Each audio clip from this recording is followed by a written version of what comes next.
Bueno, bienvenidos todos. Ahora sí, por acá veo viejos amigos. Ana María, bienvenida. Josefina, Katy, Munira y Viviana, bienvenidas. ¿Alguien de los asistentes no es de Canon? Que por favor me indique. ¿Alguien no es de Canon?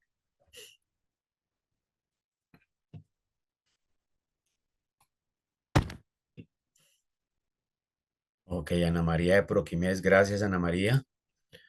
Eh, gracias Astrid, Proquimes. Josefina, ¿de dónde es? ¿De qué empresa?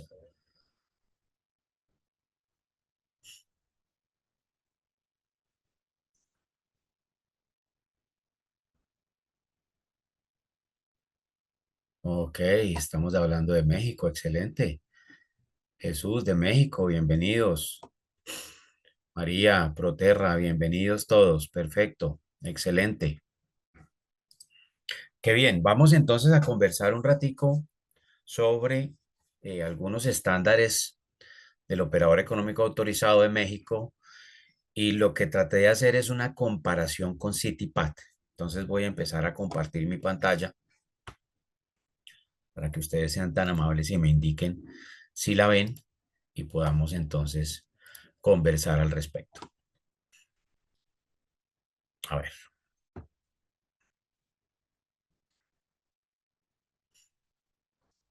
a ver,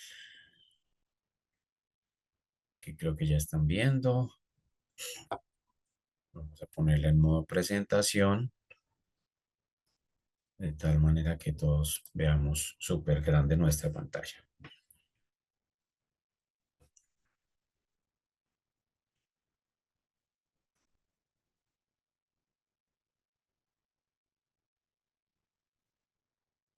Qué bueno que tengamos este escenario tan eh, multidisciplinario con diferentes empresas, porque eso obviamente nos enriquece el entrenamiento y nos va a permitir entonces tener unos conceptos más amplios. Bueno, entonces la intención, como les decía, pues es hacer como una comparación entre algunos estándares de OEA México con CityPat. Y para ello, entonces, vamos a conversar sobre el capítulo 8, 10, 11 de OEA México y el capítulo 11 y 12 de CityPat. Me presento, soy Leonardo Amezquita Vargas, esto está corriendo muy rápido. Eh, a ver, permítame un segundito.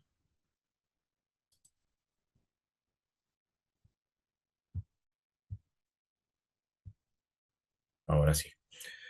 Listo. A ver, Marcela, por acá había una manito arriba. Vamos a ver. Natalia, bienvenida. Tenía una manito arriba, pero que supongo que es un error. Listo. Bueno, entonces les decía, soy Leonardo Amezquita Vargas, profesional en ciencias navales, con una especialización en gerencia y un Executive MBA del Centro de Estudios Financieros de España. Los últimos 18 años de mi vida profesional y laboral he participado en posiciones relacionadas con seguridad para la cadena de suministro, seguridad marítima, portuaria y minera. Eh, He participado en certificaciones de sistemas de gestión y proyectos de implementación del operador económico autorizado eh, en Colombia y algunos países de la región. Para el caso colombiano, soy consultor acreditado y auditor en normas ISO 9001, 14001, 18788, 28000, 28001, 45001, auditor del operador económico autorizado, auditor del código PBIP y he tenido el gran privilegio de estar como ponente en foros internacionales de seguridad marítima en México y Argentina y también en algunos escenarios universitarios en nuestro país, Colombia. Para mí, como siempre, es un verdadero privilegio estar con ustedes, compartir estos conocimientos con ustedes y asimismo pues enriquecerme de todo lo que ustedes me pueden brindar al respecto. Entonces, sea esta la oportunidad para agradecerles su tiempo y mencionarles que eh, estaré muy atento a sus inquietudes y de esta manera entonces en cualquier momento que ustedes consideren que me deben interrumpir para surtir algún tipo de inquietud, algún comentario, algo que quieran aportar al entrenamiento, bienvenido, no tengan ningún reparo en hacerlo y lo tomamos y lo revisamos. Bien, vamos a ver una pequeña introducción, miraremos el objetivo del entrenamiento y vamos a ver varios capítulos tanto del operador económico autorizado en México como del CityPat en general. Entonces vamos a abordar temas relacionados con la seguridad del personal, que está inmerso en el capítulo 8. Revisaremos el tema de capacitación en seguridad y concientización para el operador económico autorizado en México, el manejo e investigación de incidentes, que ya estamos hablando aquí del capítulo 11, y miraremos la seguridad de personal desde la óptica de CityPat en el capítulo 11 y luego revisaremos educación, formación y concientización en el capítulo 12 de CityPat. Como les mencioné, para que podamos establecer esos requisitos y de alguna manera mirar cómo se comportan los sistemas entre sí y tener como esos puntos de comparación, pues lo que hice fue hacer como valga la redundancia, una comparación. Permítanme un segundo, por favor. Reviso acá un tema. Denme un segundito. Vamos a revisar algo aquí de mi presentación, que no vayamos a tener ningún inconveniente. Entonces, listo, perfecto. Aquí estamos bien. Ok.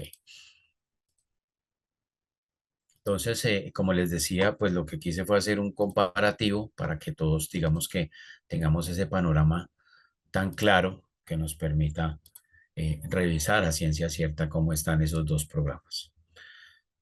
Bien, por favor me confirman si están viendo mi pantalla, son tan amables y si me están escuchando bien. Marcela, bienvenida. Luisa, bienvenida. Viviana, bienvenida. Gracias, Ana María. Gracias, Viviana. Listo, perfecto. Bien, en temas de introducción, aquí es importante saber que en este entorno de hoy en día, con unos mercados globales y una dinamización del comercio internacional, lo que buscan las organizaciones es implementar esas iniciativas de seguridad que realmente les den unas garantías de condiciones para que puedan competir en ese entorno comercial a nivel mundial. Entonces, aquí confluyen tres factores que los vamos a ver hoy, que están relacionados con la seguridad del personal, el aseguramiento de su personal, el entrenamiento de su personal y el manejo de los incidentes. Y estos tres puntos, pues evidentemente son considerados como unos factores claves de éxito, de tal manera que se les brinda una atención particular por parte de estas iniciativas de seguridad que buscan definitivamente dar una mejora continua en los puntos de aplicación de estos estándares y estos requisitos. Todos sabemos que, por ejemplo, la seguridad del personal y el personal como tal, pues es un punto de quiebre bastante interesante. El activo más importante, sin lugar a dudas, en todas las organizaciones son las personas. Y en tal sentido, pues evidentemente se dedican estos requisitos que buscan fortalecer todos esos controles de seguridad de cara a tener unas personas que garanticen esa confiabilidad dentro de la cadena de suministro. Entonces, gracias, Josefina, muy amable. Entonces, esto era lo que quería contarles en temas de introducción. Y si empezamos nosotros con todo el proceso de seguridad del personal, pues vamos a ver algunas cositas interesantes. ¿Qué queremos? Que nuestros participantes sepan a ciencia cierta la importancia de mantener los empleados desde varias ópticas. Primero, que los contratemos confiables y los podamos mantener confiables. Segundo, que los mantengamos entrenados. Y tercero, que estén todos concientizados acerca de las diferentes amenazas reinantes en las cadenas de suministro internacionales. Ese es el objetivo del día de hoy. Y para ello entonces vamos a conversar sobre esos puntos. Aquí quise traer algunos puntos de definición, sobre todo en temas de seguridad del personal, porque todos sabemos que hace algunos años, cuando nos hablaban de seguridad del personal, quizás hacíamos un enfoque muy fuerte hacia algo muy similar a lo que era el safety, ¿no? Cuando me decían seguridad del personal hace unos 15 años, pues el safety estaba muy asociado con eso. Sin embargo, para el operador económico autorizado, tanto en Colombia como en México, como en Chile eh, y en otros países de la región, la seguridad del personal, pues obviamente está más enfocada en qué procesos voy a tomar en cuenta para poder contratar esa persona y que esa persona se mantenga honesta y yo la pueda mantener honesta desde la óptica de la organización. Si yo me voy a la definición, entonces pudimos extraer y poner a su disposición esta frase que es básicamente que nos dice que la seguridad del personal pues engloba la protección fundamental de todos los aspectos de una persona, tanto a nivel físico y mental de ese individuo, como de sus bienes materiales o de sus seres queridos. Entonces, eso era en su momento la seguridad del personal, ¿cierto? Hoy en día, cuando hablamos de seguridad del personal, visto desde una óptica diferente a lo que ve el operador económico autorizado, entonces nos estamos enfocando en esto que estamos viendo en la definición. Hay un término bastante interesante y es la confiabilidad, ¿cierto? Nosotros decimos que la confianza se gana y la confiabilidad se mide. Entonces, la confiabilidad, pues, es el proceso con el que se verifican esos niveles de confianza del personal o de esos candidatos para prevenir unos posibles riesgos derivados de sus acciones y que puedan generar daños y pérdidas en la organización. Básicamente, esa es la confiabilidad, ¿cierto? Por eso la confiabilidad la podemos medir, ¿sí? Y podemos definir qué tan confiable o no es una persona de acuerdo a los niveles de confianza que pueda generar esa persona. Y aquí tenemos un término muy ligado a la confiabilidad y a la confianza y es la honestidad. Y la honestidad pues nos dice que se trata de actuar con rectitud y sinceridad en todas las etapas de nuestra vida. Y de aquí podríamos desprender muchos otros temas importantes, de tal manera que podríamos ahondar mucho más. Por ejemplo, hablar un poco de la ética, ¿cierto? Podríamos hablar también de la moral y nos podríamos quizás enfrascar en algunas indicaciones relacionadas con temas eh, incluidos en todos esos procesos filosóficos que nos permita entonces determinar a ciencia cierta el tema de confianza, el tema de honestidad, el tema de moral y todos esos valores que quizás hoy en día, dadas las condiciones de nuestras sociedades en los diferentes países, pues se han perdido un poco. Entonces, este es, digamos que un pequeño abrebocas de cómo nos vamos a mover hoy para revisar todo este proceso. Aquí tenemos entonces nuestros dos programas que vamos a revisar en el día de hoy. Nuestros compañeros asistentes de Colombia tenemos algunas diferencias en números, en la nomenclatura del número con relación a lo que tiene México y obviamente a lo que maneja CityPad. Al final del ejercicio, el contenido pues es muy similar a lo que tienen los programas. Sin embargo, como les digo, de pronto en números o en nombres, pues difiere un poco. Sin embargo, lo reitero, son muy similares los programas. Entonces, hoy nos vamos a enfocar y ahora voy a empezar aquí a rayar nuestros slides. Vamos a revisar para el caso del OEA México. Acá tenemos OEA México. Este que estamos viendo acá es OEA México. Tenemos entonces el capítulo 8 que habla de la seguridad del personal, el capítulo 10 que habla de la capacitación en seguridad y concientización y el capítulo 11 para el manejo e investigación de los incidentes. Eh, por su parte, CityPad pues maneja entonces 12 capítulos Los capítulos que están en letra roja, pues son capítulos que fueron recientemente adheridos hace unos quizás 3 o 4 años, no más que eso. Pero hoy nos vamos a enfocar en el capítulo 11 y el capítulo 12. Fíjense entonces que el 8 y el 11, 8 OEA México y 11 CityPad, pues conservan el mismo nombre, seguridad del personal. Y si nos vamos al operador económico para Colombia, también se llama de la misma manera.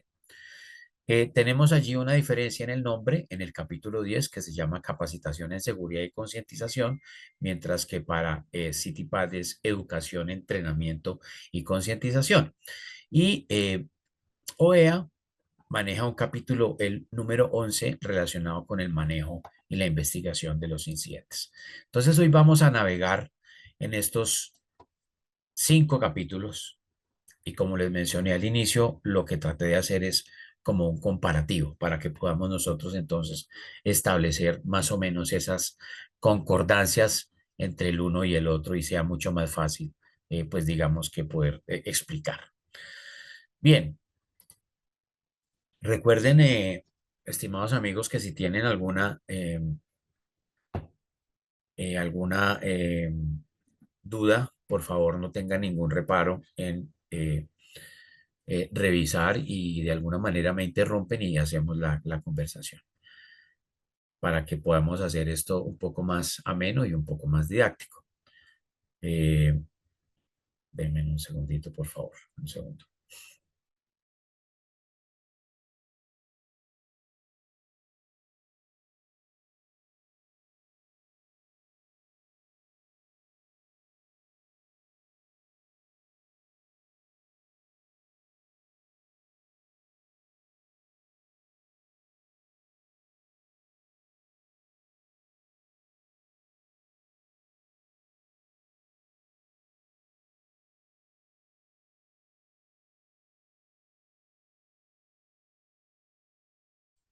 Listo, perfecto. Entonces,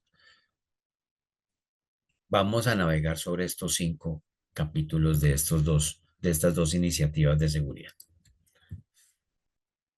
Empezamos entonces. Hablemos un poco de seguridad del personal. ¿Y qué nos dice entonces el capítulo 8 del operador económico autorizado? Inicialmente entonces empezamos a revisar acá que me dice que yo debo tener o la compañía debe tener unos procedimientos documentados. Punto importante.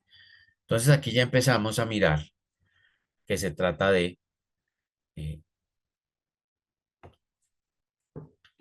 una revisión entonces de procesos que están relacionados con este tema de la seguridad del personal. Y si me dice procedimientos documentados, estamos hablando de dos temas importantes. El primero, que no puedo dejarlo en algo escueto, debe estar escrito y debe ser evidentemente documentado. Luego, entonces, cuando me hablan de un procedimiento documentado, yo ya debo estarme imaginando que va a ser sujeto de una auditoría. ¿Ok? Esto es importante que lo tengamos en cuenta porque todo lo que está aquí, pues evidentemente esté de acuerdo a, de alguna manera, eh, procesos que esté construyendo la compañía o que se encuentre en proceso de construcción. ¿Listo? Bien, entonces me dice, hay que tener unos procedimientos documentados para el registro y evaluación de personas que desean obtener un empleo dentro de la empresa. Y además de eso, hay que establecer unos métodos para realizar verificaciones periódicas de los empleados actuales. Entonces, aquí ya estamos atacando 2 puntos.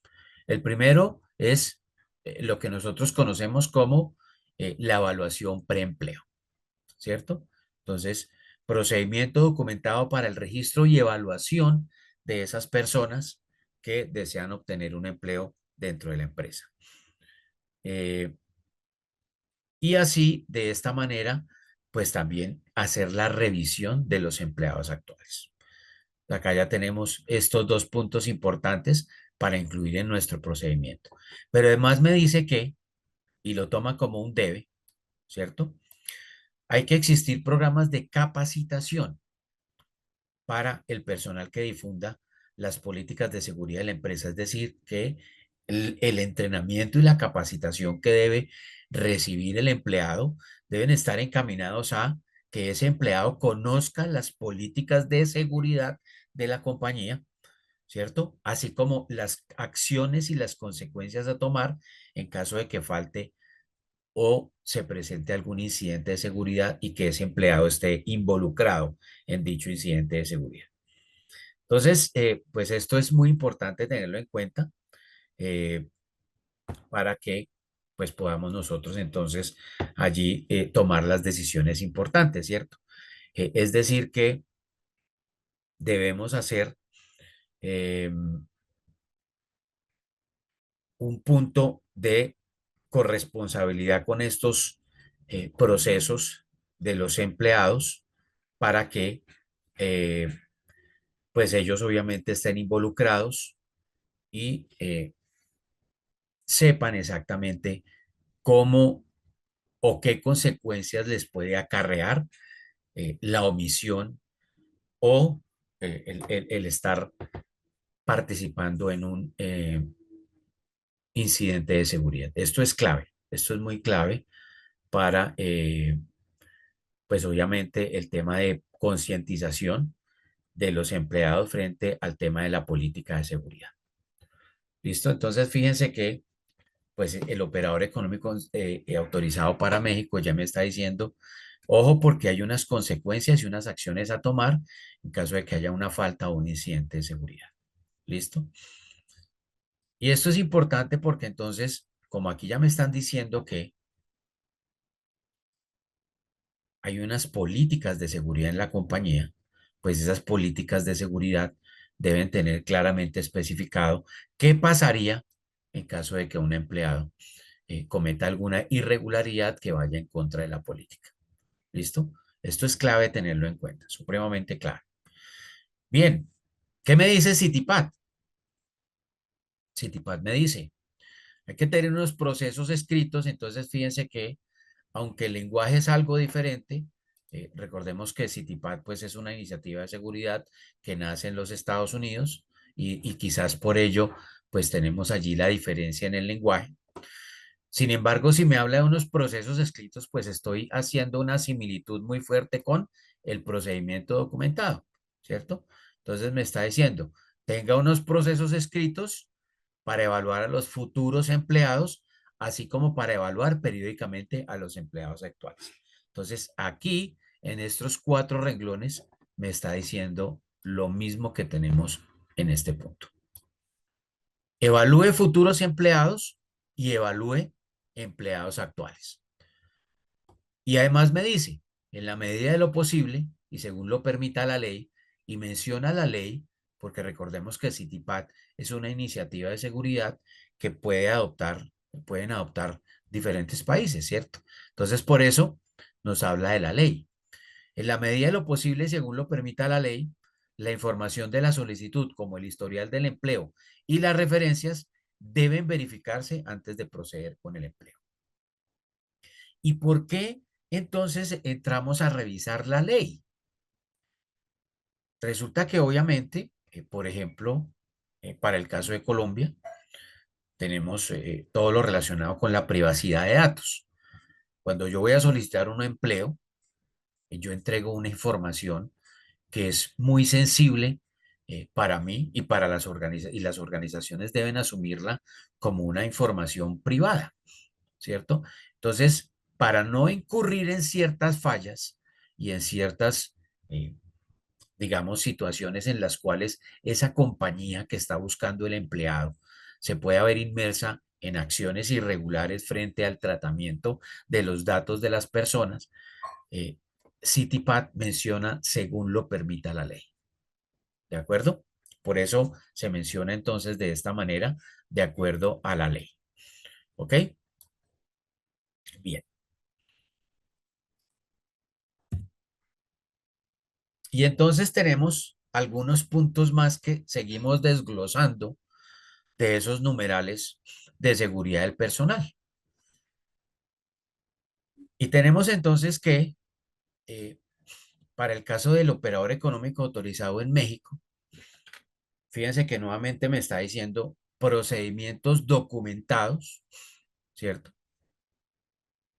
Para investigar y verificar la información asentada en el currículo, antecedentes criminales y nuevamente volvemos al marco legal. Si la legislación y las políticas de la empresa lo permiten, ¿cierto?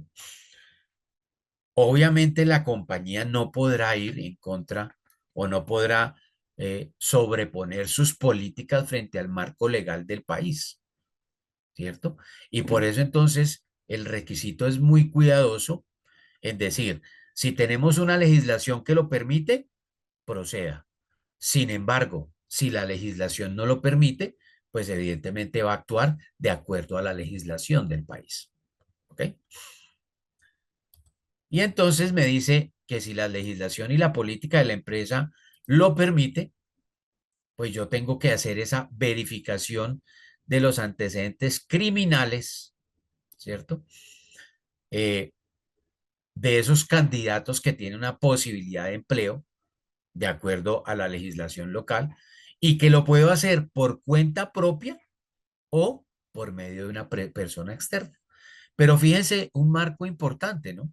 El hecho de hacer la salvedad de acuerdo con la legislación local y si la legislación y la política de la empresa lo permite. Tenemos entonces allí pues ese potencial de esas situaciones que se pueden presentar dentro de ese marco de situaciones que podemos entrar a tener dentro de un proceso de verificación. ¿Listo? Y siempre vamos a tener que respetar nuestro marco legal para que podamos entonces revisar que no estemos contraviniendo alguna situación eh, en nuestra compañía que, como lo mencioné, pues no puede ir encima de lo que suceda en la organización. ¿Ok? Esto es importante que lo tengamos en cuenta. Es importante que pues lo apliquemos en las organizaciones y de esta manera tengamos muy claro qué está pasando con toda nuestra situación. ¿Ok? ¿Alguna pregunta, alguna duda, alguna inquietud?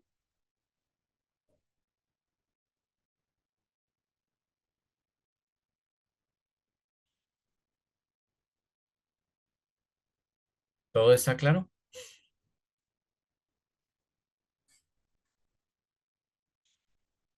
Bien. En tal sentido, y frente a ese primer puntico, vamos a mirar qué dice CityPad. Viviana, adelante. Sí, claro que sí, Viviana, adelante. Viviana, si quieres, revisemos micrófono y yo te habilito acá el micrófono. Permíteme un segundo. Te habilito el micrófono y podemos hacer esto más dinámico. A ver, Viviana, el micrófono está habilitado, Viviana. Adelante.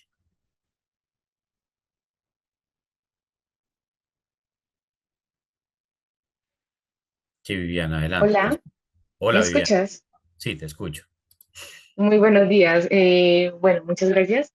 Quisiera preguntarle, cuando nosotros manejamos, en este caso, pues haciendo la consulta de antecedentes laborales y todo esto, y manejamos personal externo a través de la figura de temporales, ¿qué requisitos nosotros debemos tener en cuenta? O sea, digamos así, ¿los proveedores nos deben suministrar esta información a nosotros o simplemente como un certificado de que ellos adelantan estas consultas pues para su proceso de selección y suministro de personal?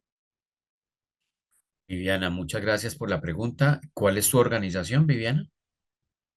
Proterra. Ok, bien. Aquí tenemos que remitirnos, Viviana, a un proceso y es el del asociado de negocio, ¿cierto?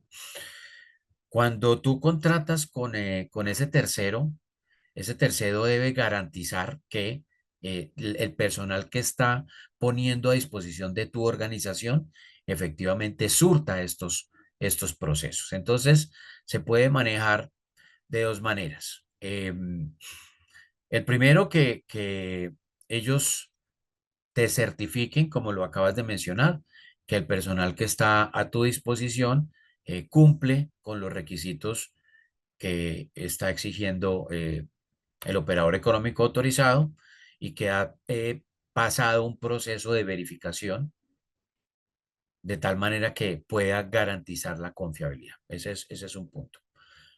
Simplemente sería una certificación o el segundo punto, y eso va a depender de lo que ustedes pacten con ese asociado de negocio, que el asociado de negocio ponga a disposición toda el expediente del empleado con toda digamos, la verificación que se hizo. Esto es currículum, eh, certificados, verificaciones laborales, visita domiciliaria, pruebas de confiabilidad se aplicaron, en fin, todo el paquete de ese empleado que va a ingresar como empleado externo a tu organización. Entonces podrían hacerlo de esas dos maneras, pero eso lo van a tener que pactar al momento del contrato, momento de esa selección de ese asociado de negocio y al momento entonces de establecer como esos acuerdos comerciales que van a regir la relación entre ambas partes. No sé si con eso, Viviana, respondí la pregunta. Sí, señor, pero me surgió otra. En ese Claro. caso, en ese acuerdo comercial, debería quedar por escrito, aún así, digamos, sí puede que ellos, pues, dentro de una conversación, un acuerdo posterior al contrato, pero por norma debería quedar consignado dentro del contrato. Deberían quedar registrados esos acuerdos, Viviana, para que durante la relación comercial no se presenten malas interpretaciones y no se vaya a incumplir lo que inicialmente se pactó. Entonces sí sería interesante que quedara desde el inicio debidamente pactado, protocolarizado y obviamente documentado. Así es. Ok, vale, muchísimas gracias. No, con mucho gusto, Viviana. Listo. Entonces fíjense que CityPad también me dice que de acuerdo con las limitaciones legales, fíjense cómo es de importante este punto, ¿no? Ojo con esto, limitaciones legales que correspondan y la disponibilidad de las bases de datos de antecedentes penales, se deben realizar revisiones de los antecedentes de los empleados. ¿Listo? Entonces, y frente a este punto, ¿qué pasa en el caso de Colombia? Colombia me dice, claro, hay que hacer la revisión, ¿cierto? El operador económico autorizado en Colombia me dice, hay que hacer la revisión, eh, hay que hacer una verificación socioeconómica para los cargos críticos, pero además de eso hay que hacer una comparación cada 2 años para determinar si hubo cambios en esas condiciones que inicialmente se encontraron con el empleado. ¿De acuerdo? Fíjense entonces que acá estamos en algo muy similar y son esas verificaciones. No nos hablan de esas comparaciones, pero sí nos hablan de esas verificaciones. Y más adelante, ¿qué me dice Citipat? Según la sensibilidad del cargo, es decir, la criticidad, los requisitos de investigación de los empleados deberían extenderse para los empleados temporales y los contratistas. Aquí hay parte de lo que nos preguntaba Viviana hace un momentico frente a el tema de los temporales. Citipal aquí ya lo menciona tácitamente, ¿ok? Y si me voy al OEA México, entonces, ¿qué me dice? Para los cargos que por su sensibilidad, fíjense acá, sensibilidad, así lo requieran y afecten la seguridad de los embarques que sean objeto de comercio exterior de conformidad con su análisis de riesgo efectuado previamente, deberán considerar solicitar requisitos más estrictos para su contratación, los cuales se deberán realizar de manera periódica. ¿Sí? ¿Estamos? Fíjense que El contenido es muy similar, ¿cierto? Y pues cada país lo va ajustando de acuerdo a sus eh, necesidades, ¿cierto? ¿Y qué más me dice OEA México? Me dice, respecto al personal que ya labora en la compañía, se deben realizar investigaciones periódicas en función de las actividades y o la sensibilidad del puesto del empleado. O sea, cargo crítico. ¿Esto qué quiere decir? Póngale el ojo al cargo crítico. No puede dejar de lado los demás cargos, ¿cierto? Pero esos cargos que, por ejemplo, participan o tienen ese contacto directo con la carga, pues obviamente deben ser sujetos de unas verificaciones mucho más amplias. ¿De acuerdo? En tal sentido, CityPad, ¿qué dice? Pues que una vez está empleada la persona, se deben hacer unas reinvestigaciones, le llaman allí, periódicas en función de la causa o la sensibilidad del puesto del empleado. ¿Ok? Aquí está. Muy similar a lo que tenemos acá, a lo que tenemos acá. Pero además me dice que la evaluación de los antecedentes de los empleados debe incluir la verificación de la identidad y los antecedentes del empleado, lo cual comprende bases de datos de ciudad, estado, provincias y país. ¿Ok? Por tanto, fíjense que tenemos aquí una correlación muy fuerte entre ambos requisitos. En el 8.1 del operador económico autorizado para México y el 11.2 de seguridad del personal para CityPad. ¿Qué más me dice acá entonces este requisito? Toda esa información referente al personal deberá mantenerse en expedientes personales, los cuales deben tener un acceso restringido. No puede estar abierto.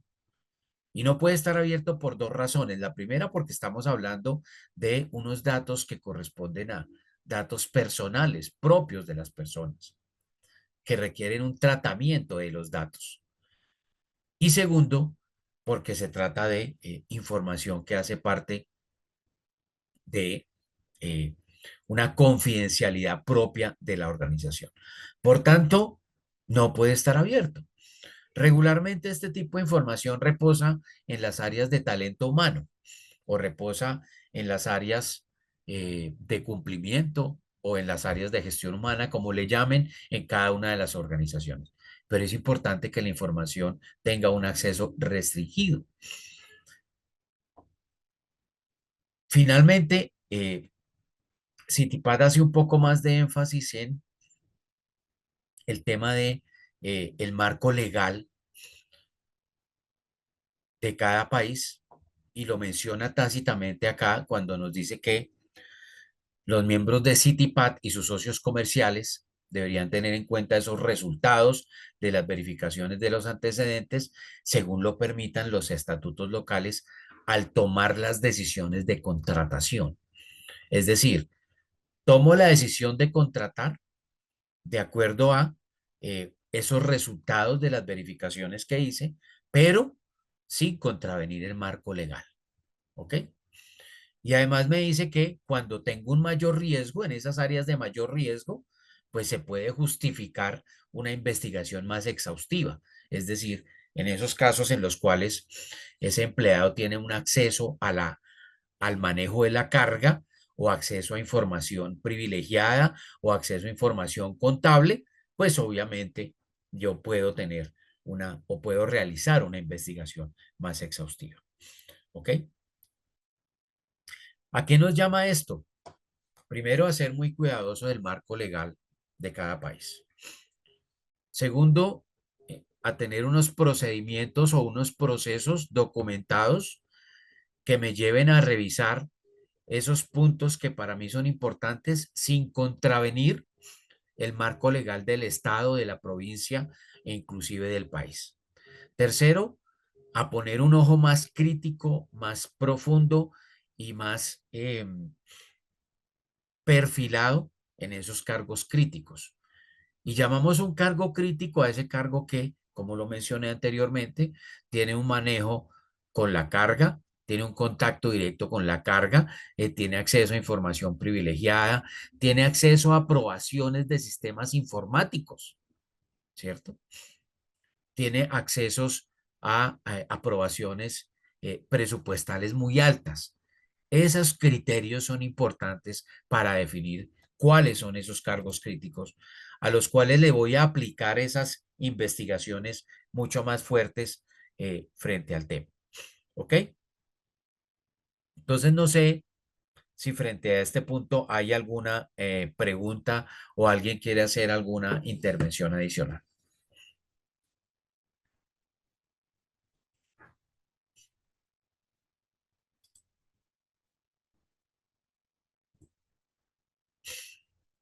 Bien, Citipat no es tan amplio en el tema de el retiro del personal.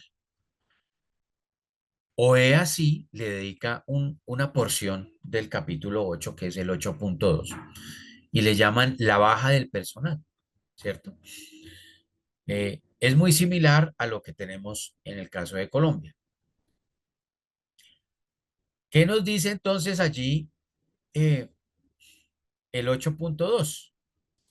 Volvemos a ser reiterativos. Un procedimiento documentado para la baja del personal en donde incluyamos ¿qué? Que me devuelva mis identificaciones, ¿cierto? Que me devuelva llaves, que me devuelva credenciales, que me entregue los equipos informáticos que yo le puede eh, entregar a ese empleado al momento de la contratación, ¿sí? Que me devuelva uniformes, los que me deba devolver, para que ese empleado no vaya a estar en la calle cometiendo algún tipo de ilícito con una camisa que tenga el logo de mi organización, cosa que como sabemos todos ya ha sucedido, ¿cierto? Entonces, ese empleado pues tendrá que entregarme todos esos objetos que en algún momento se le proporcionaron para el desempeño de sus funciones. Y eso lo debemos tener documentado. Y en ese mismo documento, pues diremos qué vamos a hacer, por ejemplo, con las camisas. Las donamos, las regalamos, las rompemos, les quitamos el logo, ¿cierto? ¿Qué vamos a hacer con las camisas? ¿Qué vamos a hacer con los pantalones? De pronto el pantalón lleva, si es un jean, entonces quizás llevará el logo de la compañía. ¿Qué vamos a hacer con eso? Ese tipo de detalles deben estar entonces incluidos en ese procedimiento documentado que está relacionado con el retiro del personal. Quizás entonces diremos, no, nosotros pues esa dotación eh, la destruimos, por ejemplo. Entonces tendremos que destruirla y haremos un acta de destrucción de la dotación, por ejemplo, ¿cierto? Pero lo importante es que me quede documentado, porque además de eso me dice que en ese procedimiento debo tener establecido qué voy a hacer con las, los accesos informáticos que yo le di a esa persona cuando lo contraté. No vaya a ser que entonces la compañía tenga SAP, el señor es aprobador y termina entonces haciendo aprobaciones aún estando retirado de la compañía y haciendo aprobaciones irregulares, ¿no? Que quizás no sea lo mismo. Entonces, en automático, en esos procedimientos de retiro del personal, pues yo debo incluir qué voy a hacer con todos esos accesos informáticos que tenía la persona, ¿cierto? Y en tal sentido procederé de conformidad con lo que esté establecido en mi procedimiento. ¿Listo? Entonces, fíjense que aquí ya tenemos varios temas que debemos incluir en esos procedimientos documentados. Si nos vamos a los capítulos anteriores, entonces aquí ya deberíamos tener por lo menos dos procedimientos documentados o uno muy robusto que me contemple esta situación también. Bien,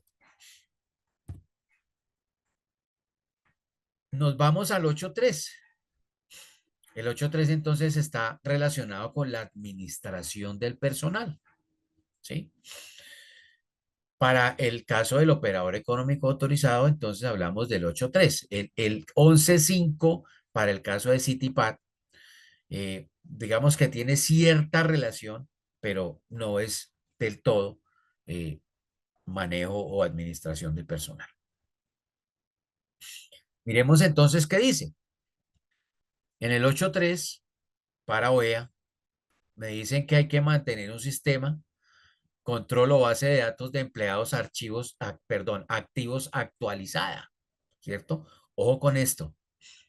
Ojo con esto porque cuando nosotros tenemos situaciones de emergencia en las cuales por alguna situación propia de las operaciones de las compañías, entonces el empleado sufre algún tipo de lesión, algún desmayo, algo que requiera avisarle a su familia o a alguien de su núcleo familiar que le sucedió algo a ese empleado.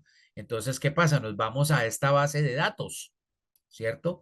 Y resulta que nos encontramos con la sorpresa que la base de datos no está actualizada. Entonces no sabemos a quién llamar. Y de pronto ese empleado está inconsciente y no nos puede decir, sí, llame a mi mamá, llame a mi esposa, llame a mi hermano, bueno, qué sé yo, ¿cierto? Y allí recurriremos a nuestra base de datos que debe estar actualizada y nos encontramos con esas sorpresas. Asimismo, entonces, se debe realizar y mantener actualizados los registros de afiliación a instituciones de seguridad social y demás registros legales de orden laboral. Esto sí que es importante. Esto sí que es importante porque cuando suceden ese tipo de situaciones es que nos vemos abocados a entender que hay compañías que por ahorrarse 2 pesos, entonces no pagan la seguridad social completa. Y cuando se necesita que haya una intervención de el administrador de riesgos laborales, ¿cierto? O la ARL, ¿cómo le llaman en México? ¿Alguien que me ayude? Supongo que se llama igual, administrador de riesgos laborales. ¿Algún amigo que me dé una mano? ¿Cómo le llaman allí a los administradores de riesgos laborales?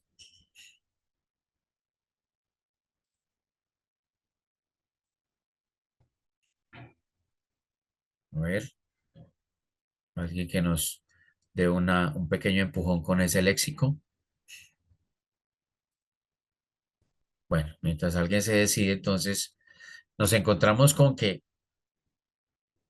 no hacen los pagos completos a la seguridad social y se omiten los pagos a los administradores de riesgos laborales y cuando se genera algún tipo de afectación por eh, algún incidente o accidente laboral, entonces pues al empleado no lo atienden porque simplemente no había el pago.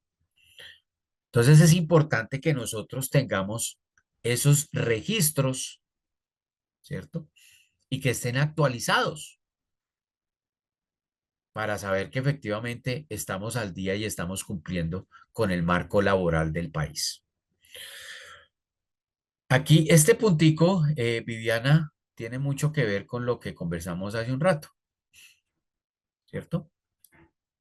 En el caso de que la empresa cuente con personal contratado por sus socios comerciales y labore dentro de las instalaciones, deberá asegurarse de que cumplan con los requisitos establecidos para el resto de los empleados. Es decir, que se tiene que adherir esta persona a todos estos controles que se tienen establecidos para los empleados directos. ¿Listo? Bien, ¿qué me dice Citipad? Citipad entonces ya involucra el código de conducta. Y Citipad en el 11.5 entonces dice, los miembros de Citipad deben tener un código de conducta para todos los empleados y allí deben comprender las expectativas y se debe definir unas conductas aceptables. Y algo interesante, el código de conducta debe incluir sanciones y procedimientos disciplinarios. Entonces, no solamente es generar esas directrices de conducta y ese marco corporativo de gobernanza para establecer la conducta de los empleados, sino que además de eso me debe incluir las sanciones disciplinarias, ¿cierto? Que deben estar inmersas en el código de conducta. No pueden estar aparte. Aquí lo tenemos claramente especificado para el caso de Citibank. Debe incluir sanciones y procedimientos disciplinarios. Y además de eso, entonces, ¿qué me dice? Y esto hace parte de sensibilización, ¿cierto? Voy a volver a rayar esto aquí. Empleados y contratistas deben confirmar que han leído y comprendido el código de conducta, para lo cual lo firmarán y esta confirmación se debe conservar en archivo del empleado para fines de documentación. ¿Cómo les parece? Entonces no es solamente que yo tome el código de conducta y lo ponga en la página web. Ah, no, sí, claro, Leonardo, ahí está. Auditamos entonces la compañía. Venga, sí, señor, revisemos el código de conducta. Ah, sí, eso está en la página web. Ok. ¿Y cómo garantizamos que el empleado lo leyó y lo comprendió? Y aquí podríamos ahondar un poco más, ¿cierto? Además de firmarlo en señal de que lo leyó y lo comprendió, podríamos inclusive medir la eficiencia del entendimiento del código de conducta. ¿Y cómo lo medimos? Una evaluación. Hagamos una evaluación, ¿cierto? ¿Cuántos de ustedes en sus compañías han medido la eficiencia del entendimiento del código de conducta? Tranquilos, estamos en un escenario académico. Sin ningún reparo, díganme, nosotros lo hemos hecho y nos ha ido bien, o nosotros no lo hemos hecho y pues por tanto no sabemos cómo nos ha ido. ¿Quiénes ya lo han hecho? Viviana, adelante. Te habilito acá nuevamente, Viviana. A ver, Viviana, adelante.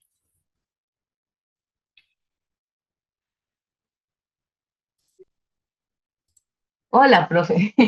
No, es que por dónde está el micrófono. Dale. Eh, profe, bueno, tengo una inquietud respecto a este tema y pues como atando por así decirlo, como lo que preguntaba anteriormente con el suministro personal por parte de los temporales. Mi inquietud es, nosotros debemos, pues en este caso nosotros realizamos como procedimiento, lo que se dice, tenemos un código de ética y demás y se le hace la inducción a las personas.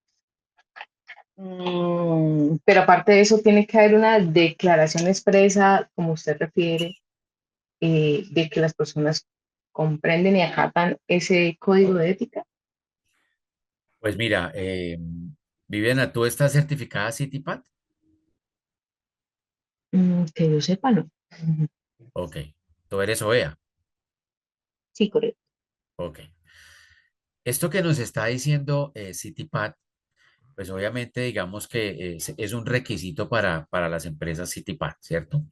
Pero nosotros lo podemos El- adoptar como una buena práctica, ok. ¿sí? Porque, y vamos a ser honestos y como lo mencioné, esto es un escenario académico, ¿cierto? Es muy común, entonces, que nosotros decimos, ah, listo, el código de ética, ¿no? Publiquémoslo en la página web y se lo entregamos a cada uno de los empleados.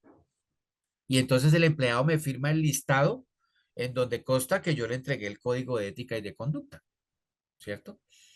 Pero la gran pregunta aquí, para profundizar un poco más, es, ¿cómo sabemos que ese empleado lee y comprende el código de ética? Entonces, la gran solución a esa pregunta sería, pues hagámosle una evaluación al empleado, ¿sí? Y esto, como lo menciono, es una buena práctica. Podría llegar a funcionar. No es mandatorio porque la empresa de Viviana no está certificada como CityPat, ¿sí?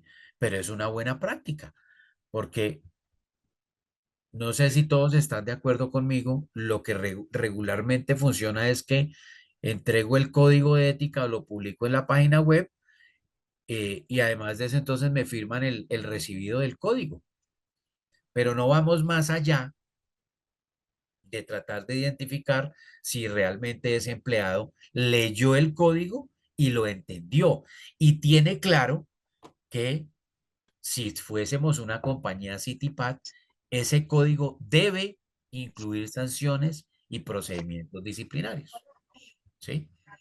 Entonces, por eso aquí es tan importante el entendimiento del código de conducta y de ética.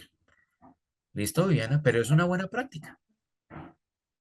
Ok, y qué pena, pues como que ahí se No, me borra un tranquila, poquito como tranquila. las barreras, pero considerando de pronto eventualmente que tengamos proveedores que en este caso, entendiendo que igual no son colaboradores directos, pero pues sí en últimas prestan un servicio para la compañía, ellos también deberían tener dentro de su acceso, dentro de su inducción al ingreso, esta, este documento, este entendimiento, ¿cierto? Claro, claro que sí, Viviana, claro que sí. Porque es que el tercero que está trabajando en tus instalaciones, pues debe tener unas normas de comportamiento y de conducta eh, definitivamente que estén acordes a lo que quiere la organización, ¿cierto? Para evitar sorpresas posteriores. ¿Listo? Ok, gracias. Listo, Viviana, con gusto. Por acá nuestra compañera Josefina nos dice, porque el empleado te puede dar sorpresas, es mejor evaluar después de que haya firmado el código de conducta. Claro, así es, Josefina, así es, tal cual. Entonces es una buena práctica y de esa manera yo garantizo de que la persona primero lo leyó y segundo lo entendió. Porque entre otras cosas, si yo me voy a lo que me está diciendo CityPad, me está diciendo que en ese código hay unas sanciones y unos procedimientos disciplinarios, ¿cierto? Para el caso de Colombia, que funciona también, ya te doy la palabra, Cintia, que funciona también eh, el código de ética y de conducta, y pero que además funciona el reglamento interno de trabajo, entonces pues debemos garantizar que las personas conozcan las dos cosas. ¿Listo? Cintia, sí, adelante. Voy aquí a habilitarte el micrófono para que puedas entonces hacer la apreciación. Sí, adelante, Cintia. El micrófono está Hola, habilitado. sí, hola, Hola, buen Cintia. día. ¿Cómo estás? Una disculpa, me incluí un poco tarde al webinar. Sin embargo, ahorita viendo estos temas, yo estoy acá en la parte de Zacatecas. El webinar pasado hacía una pregunta en referencia a este punto de OEA 8.3. Ahorita me Sí. generó un poquito de duda porque, bueno, el 8.3 dice que en caso de que tengamos algunos socios comerciales, en nuestro caso tenemos proveedores in-house, están trabajando aquí dentro de la organización. Y pues el cubrir ese punto hablábamos de, a lo mejor con la auditoría, estábamos pidiéndoles, no sé, su expediente o revisando ciertos controles y cubríamos con ese punto, pero ahorita con lo del código de conducta como que me surgió un poquito de duda, ¿cómo quedaría cubierto ese punto en relación al personal in-house que tenemos trabajando aquí en nuestra empresa? Ok, Cintia, gracias por la pregunta y bienvenida. El código de conducta lo estamos abordando porque aparece en el 11.5 de CityPad. ¿Listo? Ahora bien, em, fíjate lo que tenemos acá, Cintia. Acá lo tenemos. Voy a subrayarlo. Si yo tengo socios comerciales que laboran dentro de mis instalaciones, lo voy a encerrar acá en el cuadro rojo, ¿cierto? Entonces, me debo asegurar que cumplan con los requisitos establecidos para el resto de los empleados. ¿Qué significa eso, Cintia? Si yo al resto de empleados le entregué, le socialicé y le hice firmar el código de ética de mi compañía, el código de conducta y de ética de mi compañía, al in-house debo hacer lo mismo. porque me lo está pidiendo tácitamente el requisito 8.3 del OEA México. ¿Sí? Entonces, ¿qué deberás hacer? Entonces, un proceso de socialización, un proceso de sensibilización y garantizar que lo entiendan, ¿cierto? Porque allí está el riesgo inmerso de que es una persona tercera, es un externo a tu organización. Y hay que garantizar que ese tercero, por desconocimiento, no cometa una infracción que pueda poner en riesgo mi organización. Luego, entonces, debemos garantizar que esos proveedores que están laborando dentro de mis instalaciones van a cumplir con los mismos requisitos que yo establecí para los demás empleados. No sé si con eso, Cintia, respondí la pregunta. Sí, perdón, los mismos requisitos tendríamos que tenerlos en físico o digital aquí dentro de, es decir, por ejemplo, tener un expediente de cada uno del personal de los in-house. Correcto. En cuestión de requisitos, no sé, nosotros solicitamos al personal carta de no antecedentes penales, comprobante de domicilio, estudio socioeconómico, todo eso se lo tendríamos que pedir al proveedor in-house. Claro. Y la tarea no la deberías hacer tú. La tarea la debería hacer, que es muy similar a lo que me preguntaba Viviana. Pero son dos temas. O, o garantizar que ese tercero está realizando esta tarea y me lo certifica, ¿sí? Mediante un documento, o me envía el expediente con toda la documentación que se requiera.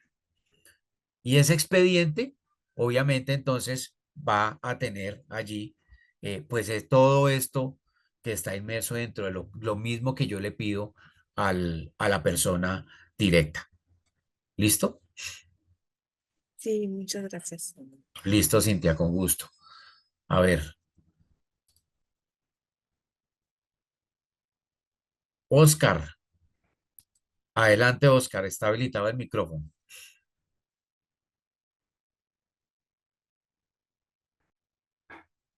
Bueno, ¿me escuchas? Sí, Oscar, adelante.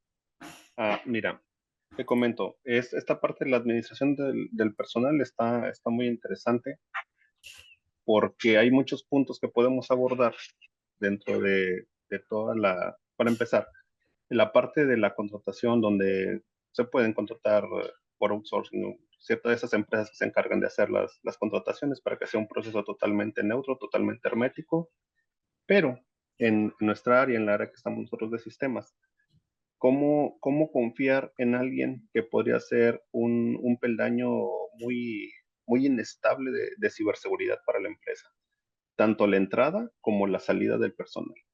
¿Cómo se hace? ¿Cómo lo seleccionan? ¿O cuál sería la buena práctica tanto de entrada como de salida del personal? Eso me tiene intrigado ahorita que estaban hablando de todo esto. Oscar, qué buena pregunta. Muchas gracias. Oscar, ¿de qué organización nos acompañas, Oscar? De Unifirst, Excelente. Pues, Oscar, a ver, ¿recuerdas cuando al inicio hablé de la confiabilidad, cierto? Y les decía, la confianza se gana y la confiabilidad se mide. ¿Recuerdas eso? No sé si ya estabas acá con nosotros. sí. Entonces, yo tengo que medir, en el caso tuyo que es tan crítico, yo tengo que medir la confiabilidad de las personas, ¿cierto? ¿Cómo lo voy a hacer? Entonces, hay unas pruebas que me ayudan a medir la confiabilidad de las personas. Y entonces nos iremos a revisar cuál de esas pruebas podríamos llegar a aplicar a nuestros empleados, dependiendo de qué, del marco legal del país, si está permitido hacerlo, y de las políticas empresariales. ¿Y a qué hago referencia? Tenemos las más conocidas, la prueba de polígrafo, ¿cierto?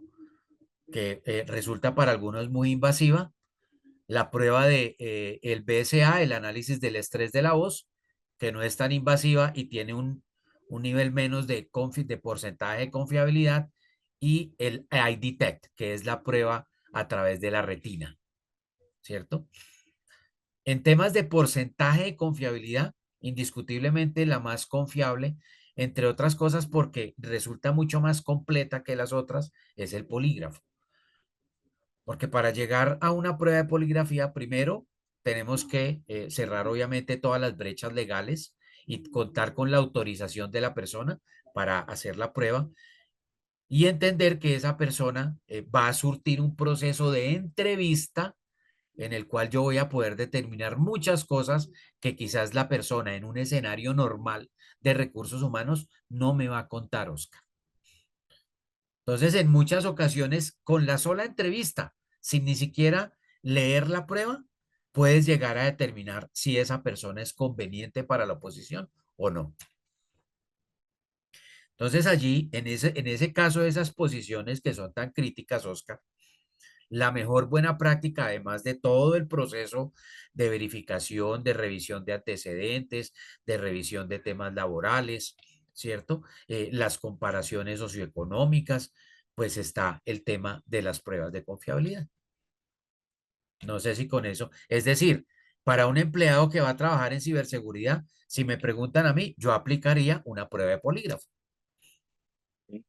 Y a la salida del usuario, ya sea porque lo despidan o él decida abandonar la empresa, Claro, qué es lo que procede? ¿Cuáles serían las buenas prácticas? la buena práctica allí es para no entrar en gastos digamos, de pruebas, porque obviamente la prueba tiene un costo, es garantizar que ese empleado sea abordado por el área especializada, que en este caso, en la mayoría de las oportunidades es gestión humana o talento humano o people and culture, no sé cómo le llamarán en tu organización, y que puedas sentarse a realizar una entrevista de egreso en la cual él manifiesta cómo se sintió, qué le pasó, eh, por qué se va de la organización y se puedan definir algunos aspectos en los cuales se logre interpretar cuál es la razón real de ese empleado para retirarse de la compañía. Y saber si, por ejemplo, es un empleado que sale resentido, es un empleado que sale satisfecho o es un empleado que ni sale satisfecho ni sale resentido, sino que simplemente estuvo en la organización porque la organización le generó un tema de recursos. Esa es, digamos que, el mecanismo, Oscar. Muchas gracias. Está todo bien. Listo, listo, Oscar, gracias. Bien, seguimos entonces. Este tema de la seguridad del personal es bastante complejo y como lo mencioné, entonces, pues hay unas muy buenas prácticas para de alguna manera poner en nuestras organizaciones y evitar que quizás entremos en alguna situación crítica allí. Listo. Bueno, entonces ahora vamos a ver el tema del capítulo 10 del OEA y el capítulo 12 de CITIPAD, que hablan de lo mismo, con nombres diferentes, pero hablan de lo mismo. El OEA México, ¿qué me dice? Capacitación en seguridad y concientización, mientras que CITIPAD lo llamó educación, formación y concientización. Al final del ejercicio es muy similar y ya lo vamos a ver. Entonces, ¿qué me dice el OEA? Y ojo aquí con esto. Miren, un programa, ¿cierto? Yo tengo que tener un programa. ¿Y cómo está ese programa? Documentado. Debe ser un programa documentado. Y ese programa entonces debe ser de concientización. Ana María. Hola, Ana María. Eh, Ana María nos pregunta, ¿cómo es el tema de las visitas de seguridad domiciliarias? Bueno, Ana María, tú eres de Canon, ¿correcto? A ver, ¿dónde está Ana María? Por acá.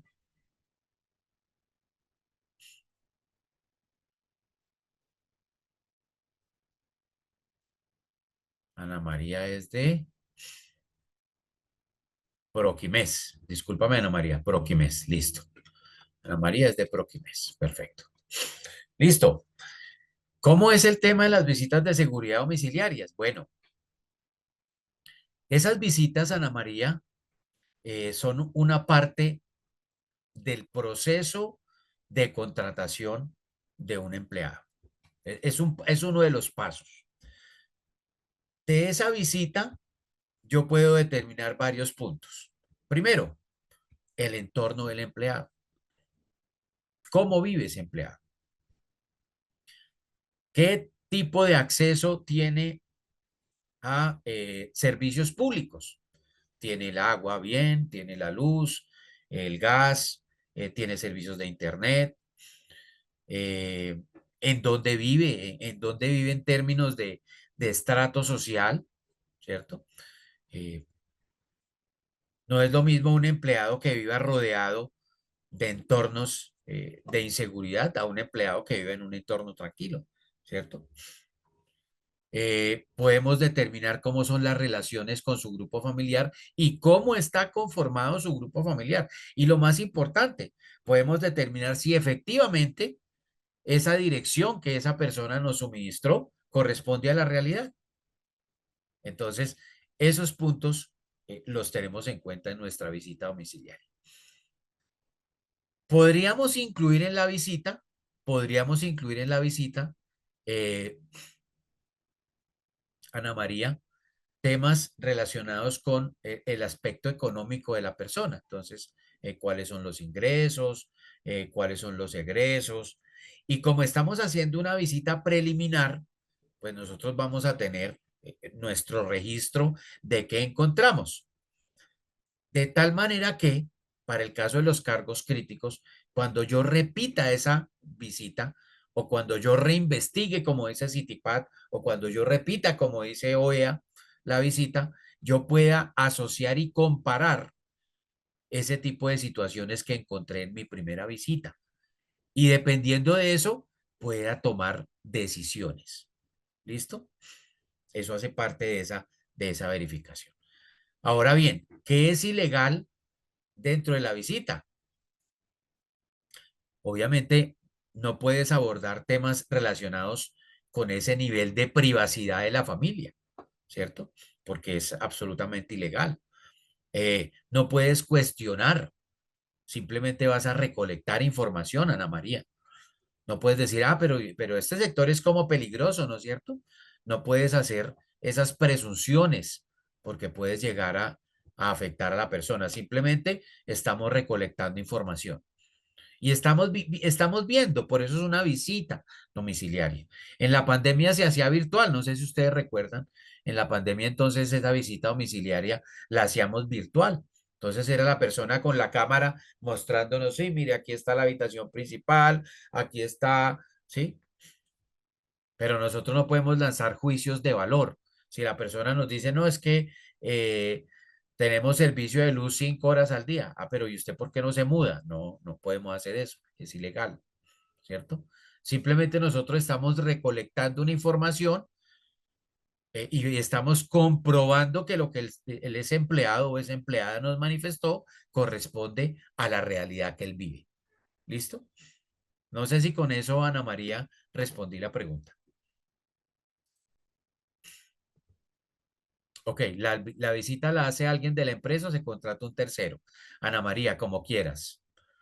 La visita la puede hacer alguien de tu compañía, que por ejemplo hay áreas de talento humano o de gestión humana que tienen trabajadores sociales y esos trabajadores sociales o psicólogos son los que hacen las visitas o digamos en común acuerdo en la compañía, la visita la puede hacer alguien de seguridad o de protección, como le llamen, ¿cierto?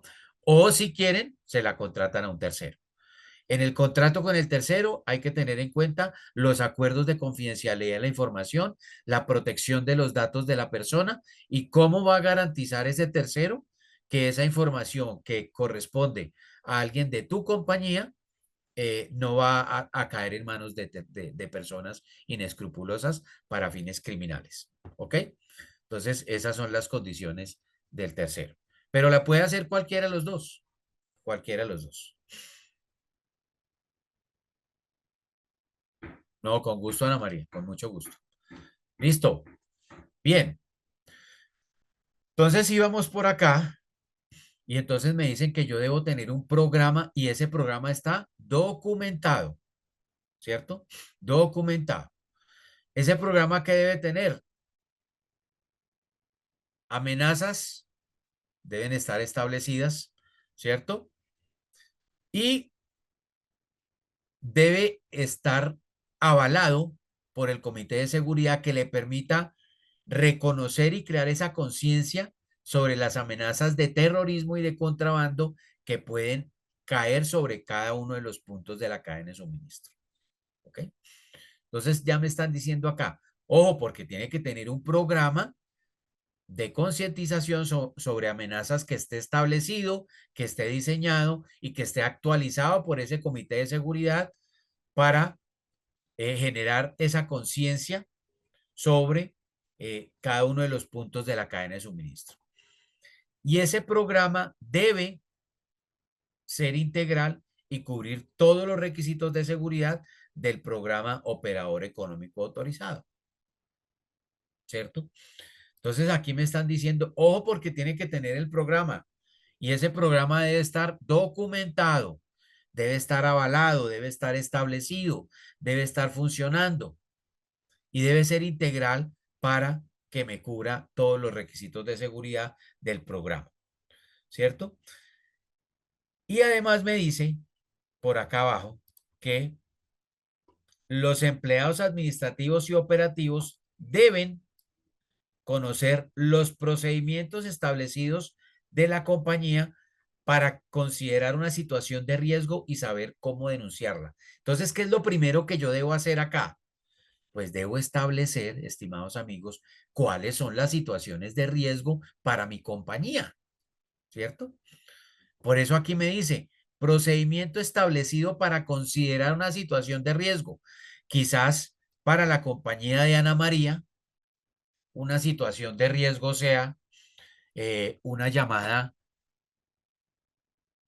anormal en unos términos algo extraños, pero quizás para la compañía de Viviana eso no sea una situación de riesgo, ¿cierto?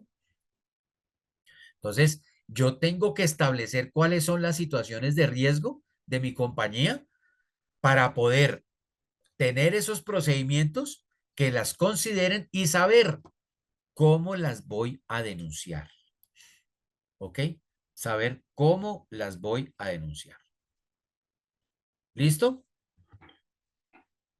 Y además de eso, entonces, ¿qué me dice? Ojo, porque como el programa es integral, ¿sí?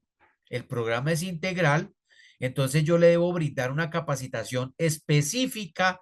Miren aquí, específica. Estamos hablando del capítulo 10 del OEA México, a los empleados que se encuentren en áreas críticas, ¿cierto? ¿Y cuáles serán entonces las áreas críticas? Aquí me las dice, áreas de seguridad, embarque y recibo, así como también aquellos que reciben y abren mensajería y paquetería. Ahora, cuando iniciamos el entrenamiento, les pedí unos minutos porque justamente estábamos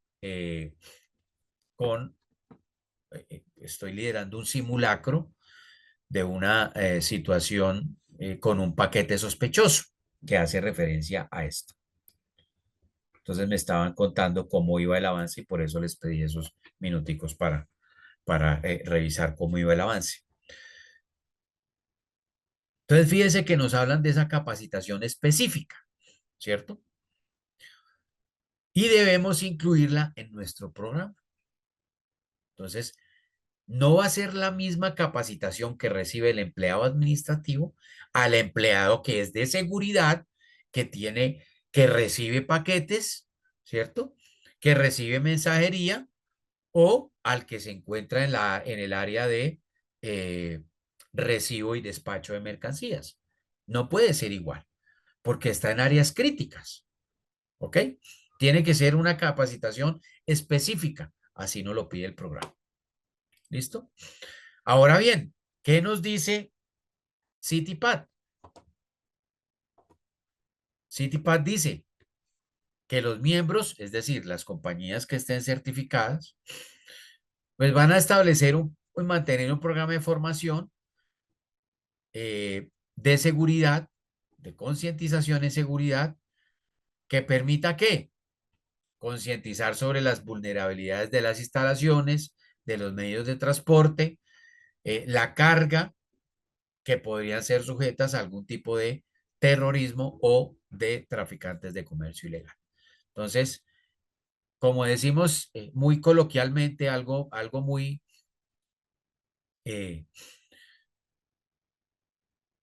general, por así decirlo, es muy similar a lo que tenemos acá, pero en unos términos diferentes. ¿Ok? Y también me dice, el programa debe ser integral, ¿sí? Y me dice, el personal en puestos de confianza, es decir, cargos críticos, debe ser o debe recibir formación especializada. Entonces, fíjense que nos está diciendo prácticamente lo mismo. ¿Ok? Bien. Listo.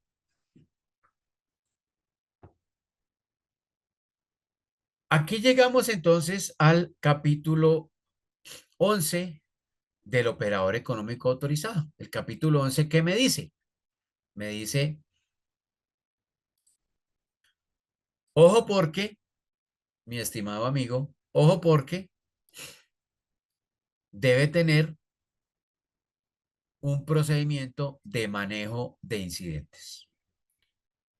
Y entonces acá lo que quise hacer fue una cadena de todo lo que debe tener ese manejo de los incidentes, ¿cierto? Manejo e investigación de los incidentes, ¿no? Primer punto, procedimientos documentados. Entonces, fíjense, llevamos 3 capítulos de OEA, 2 capítulos de CITIPAT y ya llevamos por lo menos 5 documentos que debemos tener, ¿no? Para que los tengan en cuenta. Y recordemos además que todo esto son debes, o sea, los tenemos que cumplir. No es si quiero, sino que los tengo que cumplir. ¿Ok? Listo. Entonces, primero, procedimiento documentado. Aquí no me lo están pidiendo. ¿Para qué? Para reportar e investigar incidentes de seguridad en la cadena de suministro. Entonces, procedimiento documentado para reportar y para investigar.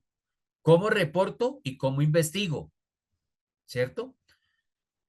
Las acciones a tomar para evitar su recurrencia. Tercer punto, ¿qué voy a hacer para que no se me genere nuevamente ese incidente de seguridad? ¿Cierto? Cuarto punto, ¿cómo se lo notifico a seguridad? ¿Y cómo se lo notifico a mi socio comercial si es que está involucrado en el incidente? ¿Cierto? Y además de eso, ¿cómo se lo voy a notificar a las autoridades? Si aplica. Todo eso que acabamos de mencionar hace parte de este primer cuadrito que vemos acá. Y debe estar entonces en mi procedimiento documentado. Manejo e investigación de incidentes. Me dice además entonces, el procedimiento de reporte e investigación debe incluir la información del contacto o el directorio actualizado de los nombres y números de teléfono del personal que requiere notificación. Entonces, ¿qué va a pasar, estimados amigos? Que si yo tengo que realizar un reporte, pues yo ya debo saber qué hacer en caso de y a quién reportárselo.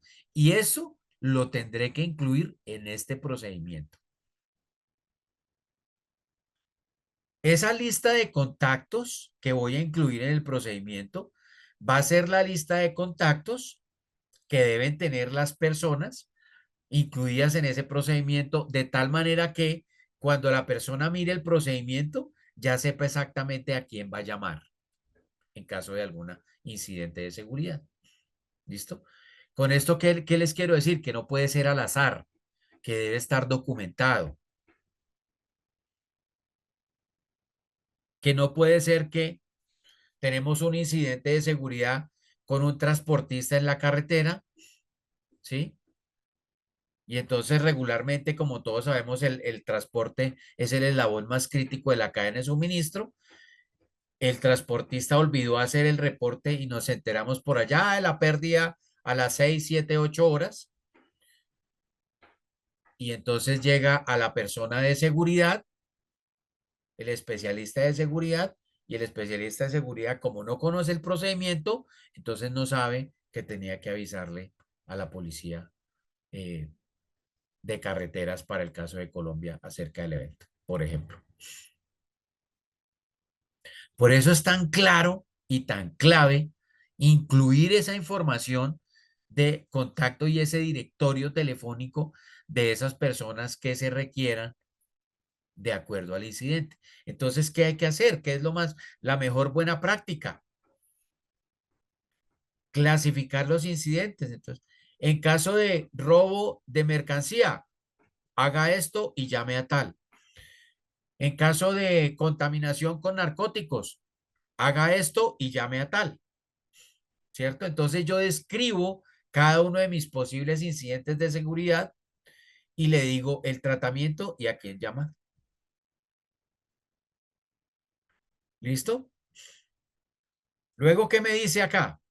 Que la investigación y el análisis del incidente debe estar documentada tanto en una carpeta física como en una carpeta electrónica y deben estar documentadas también las acciones correctivas para que evite la ocurrencia del evento, ¿cierto? Ojo acá, una cosa es el reporte del evento y otra cosa es la investigación del evento. Son dos temas diferentes. Por eso aquí estamos hablando de manejo e investigación. Reportar va por un lado, pero yo lo tengo que investigar y eso va por otro lado. ¿Ok? Por eso lo tengo que documentar, es lo que me está pidiendo acá el requisito número 11. ¿Listo?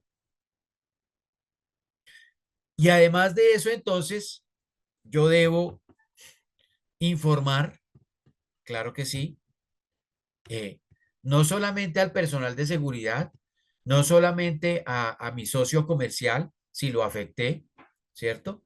Sino también a quién, a la autoridad competente. Y como estamos hablando de OEA México, me dice, y de ser posible, antes del cruce fronterizo, salida o despacho aduanero.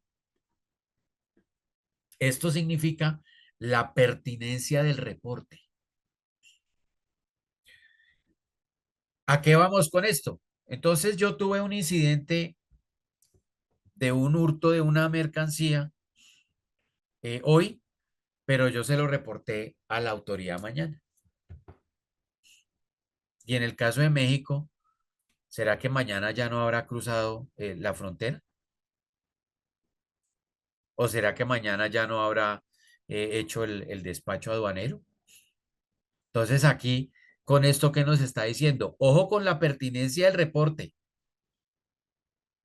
No es que le sucedió hoy y entonces la empresa lo va a reportar mañana, porque no tendría ningún sentido. ¿Listo? Ese procedimiento del manejo del incidente, voy a ir borrando acá lo que hemos conversado. Ese procedimiento del manejo de los incidentes, entonces, ¿qué me dice? Que me debe incluir los pasos a seguir si yo encuentro un sello de seguridad que esté alterado, manipulado o si en el cruce o en la verificación de los sellos yo encuentro una discrepancia en los sellos. ¿Cierto? Debe incluir también los protocolos de comunicación a los socios comerciales y la investigación del incidente. Y ojo con los sellos. Ojo con los sellos. Porque los sellos, como todos sabemos, pues hacen parte de uno de los aditamentos que nosotros incluimos para de alguna manera evitar la manipulación de la carga, ¿cierto? Pero como siempre lo menciono en mis entrenamientos, estimados amigos, yo también dicto entrenamiento de contenedores, no es más seguro el contenedor que más sellos tenga, primer punto.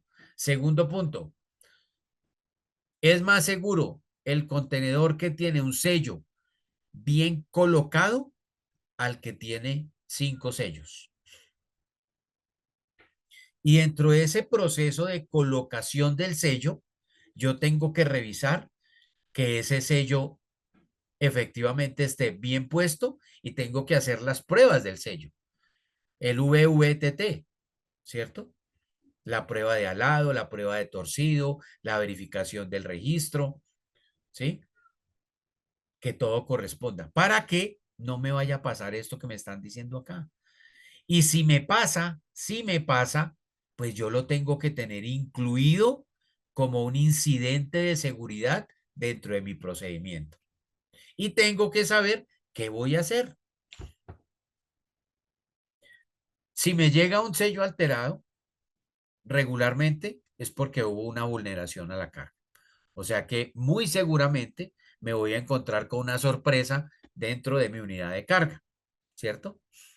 Sorpresa que puede ser armas, sorpresa que puede ser droga o sorpresa que puede ser dinero. Entonces estaríamos incurriendo en delitos como narcotráfico, tráfico de armas y lavado de activos. Fíjense cómo todo esto está concatenado, ¿cierto? Ana María nos pregunta, ¿cómo son los protocolos de actuación y los de comunicación?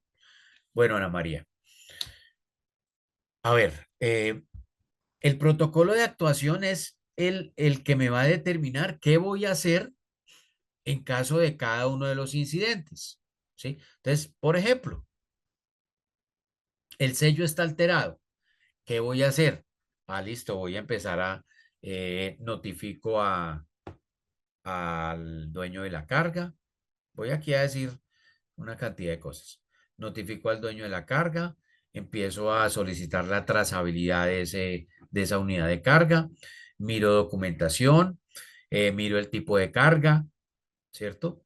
Eh, reviso de dónde viene, reviso si el contenedor paró en algún sitio, paradas no autorizadas, ¿sí? Es como el paso a paso de lo que voy a hacer frente al incidente. Ese sería el protocolo de actuación. Y el protocolo de notificación es saber exactamente frente a ese incidente de los sellos, por ejemplo, a quién debo notificar, ¿sí? Por ejemplo, si es un contenedor que me llega con un sello alterado, y viene desde donde un socio comercial, pues yo tendré que avisarle a mi socio comercial, ¿cierto? Y si en esa verificación entonces detecto que eh, además de que, de que el sello está alterado, está roto, pues con más veras entonces debo notificarle también a mi socio comercial, mire, el sello me llegó, no corresponde a los documentos y además me llegó un sello roto, ¿sí? Entonces son dos líneas que deben ir en paralelo, la actuación con la notificación y están asociadas dependiendo del tipo del incidente. Por ejemplo, yo un tema de sellos, eh, quizás no se lo comunique a la policía antinarcóticos, porque pues apenas estoy mirando que es un tema de sellos. Si el incidente ya pasa a algo superior a otras instancias en las cuales efectivamente el contenedor fue vulnerado y detectamos que hay drogas, sustancias ilegales o cosas por el estilo, pues obviamente yo notificaré a la autoridad que corresponda, ¿cierto? Por eso entonces la notificación va a depender del tipo del incidente y va a tener esos niveles de acuerdo al incidente. ¿Listo, Ana María?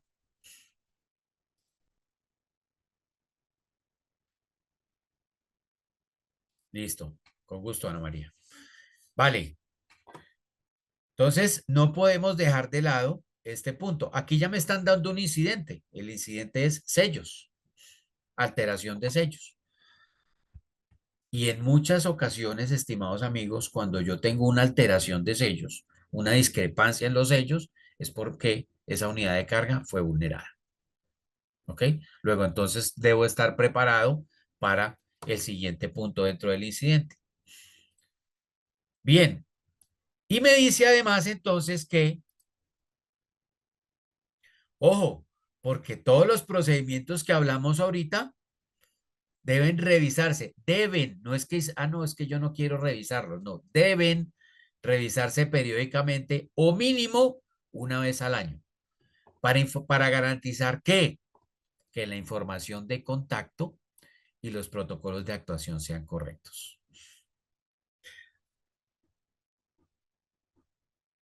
Información de contacto, ¿por qué? Porque como vamos a poner acá, vamos a incluir en ese directorio telefónico autoridades, ¿cierto? Nosotros debemos garantizar que efectivamente lo que esté allí corresponda y no que cuando vayamos a llamar a la Policía Federal me conteste la Policía Comunitaria, porque cambiaron los teléfonos, por ejemplo, ¿sí? Entonces es importante que todo esto esté actualizado y que sea revisado para garantizar que no tenemos ningún tipo de información errónea dentro de mi procedimiento. Y todo esto entonces, pues nos lleva a tener el manejo de los incidentes y su proceso de investigación. Recuerden que una cosa es el incidente como tal, el reporte del incidente y otra cosa muy diferente va a ser la investigación del incidente, ¿cierto? Por eso aquí me dicen que esa investigación del incidente la debo tener documentada, ¿ok? Y también me dicen que el reporte lo debo tener documentado. ¿Listo? Bien, equipo. ¿Dudas sobre este punto?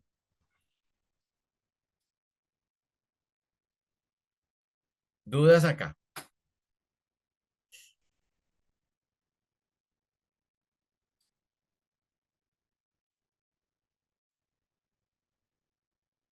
Bien.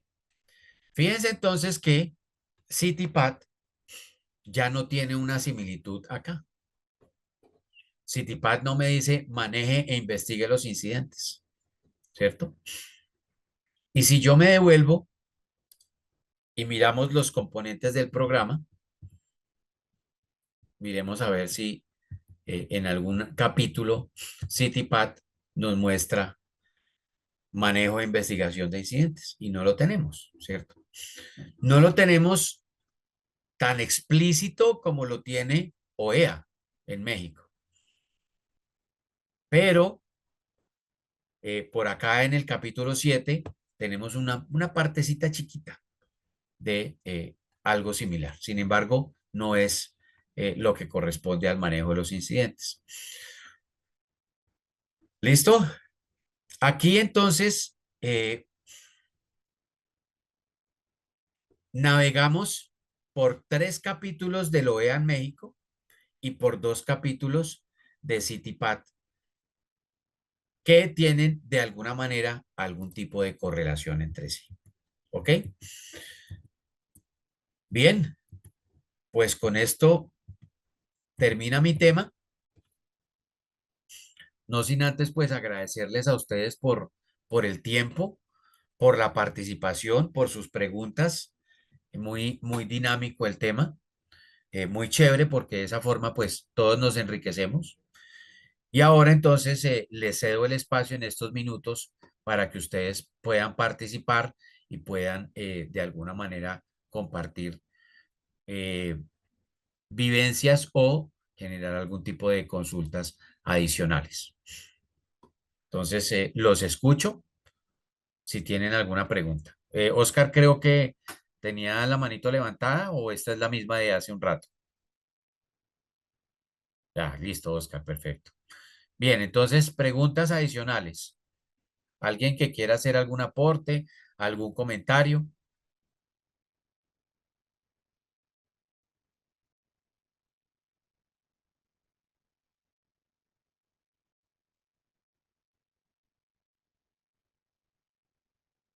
Bien, parece que todo está muy claro. Eh, Como les mencioné al inicio, entonces, Viviana, adelante. ¿Quieres hacer algún comentario adicional? Profe, pues tenía como una consulta. Sí, Respecto al señor. tema, pues cuando hablamos del tema del estudio del personal frente al tema de poligrafías y visitas domiciliarias, hablamos del término de cargos críticos, ¿cierto?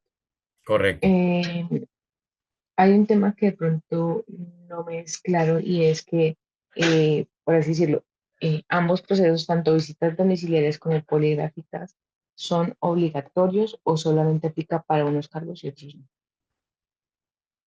Ok, esa es una muy buena pregunta, Viviana. A ver, la organización ha de tener que definir cuáles van a ser sus cargos críticos. Y para definir esos cargos críticos va a generar unos criterios que permitan establecer cuáles van a ser esos cargos críticos. Una vez definidos los cargos críticos, la organización va a tener que establecer unos controles sobre esos cargos críticos. Dentro de esos controles, entonces la compañía va a definir, listo, cuando yo tengo criticidad alta, aplico poligrafía, aplico visita, aplico listas restrictivas, aplico verificación cada 2 años, por ejemplo. Si la criticidad me sale media, entonces dirá, no, vamos a quitarle uno de los controles porque la criticidad es media. Y si la criticidad me sale baja, es decir, no es un cargo crítico, pues entonces seguiré reduciendo controles. ¿Sí? ¿A dónde voy con esto, Viviana? Que dependiendo de la criticidad del cargo, asimismo se establecerán los controles que yo debo aplicar sobre dicho cargo. Y la criticidad de ese cargo va a estar dada por unos criterios dependiendo de cada una de las organizaciones que casi siempre están definidos por manejo financiero, acceso a sistemas de información, control sobre la carga, toma de decisiones, bueno, y otro par que quizás se me quedan en el tintero. Entonces, eso va a depender de la organización y de cómo está mirando esa organización todo el tema de los cargos críticos. ¿Listo? Para los demás empleados, si prefieren hacer o aplicar algunos de esos controles, pues bienvenido, ¿cierto? Sin embargo, entonces deberán definir cómo va a ser ese proceso de selección y a quién le van a aplicar o no le van a aplicar las verificaciones que defina la organización. No sé, Diana, si con eso respondí la pregunta. Ah, vale, no. Sí, señor, muchas gracias. Vale, listo, Viviana. ¿Alguien más quiere hacer algún aporte, alguna pregunta?